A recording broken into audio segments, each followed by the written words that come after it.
Welcome to my second essay, and I'm picking the most important words and concepts that I can grasp that will make the best impact, or at least start discussions among the writing community and the community at large. I'm Jeff McAndrew. I'm the Poet Laureate of North Fond du Lac. I'd like to talk about vulnerability. Vulnerability is the first language a poet ever learns, long before the craft, long before metaphor, long before the discipline of revision. It's the quiet grammar of the soul, the syntax of trembling hands. It is the willingness to stand unarmored before the world and say, "Here I am. This is what I've carried. This is what has carried me." Have you ever been to an open mic as a poet? You will experience the trembling of the hands, your own hands, of course. And you'll look across the room and you'll find some welcoming eyes, and that will help you along. And reading your own poetry is something that's truly amazing, and you can't describe it unless you've done it.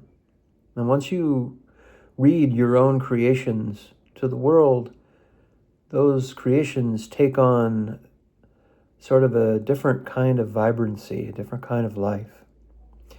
To write is to risk being seen.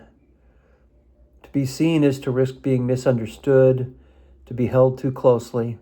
Vulnerability is the threshold every poet must cross, not once, but again and again and again. Each time with the same uncertainty and the same fragile hope. It's the price of admission to a life that is totally awake. Those of us who've slept through a lot of our lives. I've had this thought that I've slept through my 20s and 30s and maybe 40s and now, of course, 60s, and I'm like, okay, time to wake up.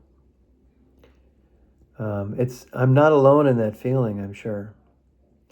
So vulnerability begins in the body before it becomes a line on a page. It's a sensation, a tightening in the chest, perhaps, a softening in the throat, a tremor in the voice, but betrays the truth we've tried to swallow, and the poet learns to pay attention to these small interior earthquakes, we could call them, I guess. They are the first signals that something real is trying to surface. And that's something that writing can bring out, something simple inside you, something true, something loving inside you that you have not experienced. And I ask the poets and writers and musicians out there, if you've written a new song or written a new poem, you've written a brand new short story, isn't there just a bit of you that comes alive, and as you discover just a fraction of a new part of yourself? So it's the risk of being known. To be vulnerable is to surrender the illusion of control. It's to offer the world a piece of ourselves without any guarantee of how it will be received. A poem is not a shield, it's a window, and windows by their nature let things in as much as let things out. A poet knows this. We keep on writing. Why do we keep on writing and writing and writing? Maybe it's a matter of discovering what's in ourselves, what can grow within ourselves, what can connect to others that may not have been connected before, what can the heart know that it hasn't known before. We write knowing that someone may misinterpret our tenderness, maybe as weakness, our honesty as oversharing. Oh, we're so worried about oversharing, aren't we? Well, once you get up on that stage, there you are. There you are.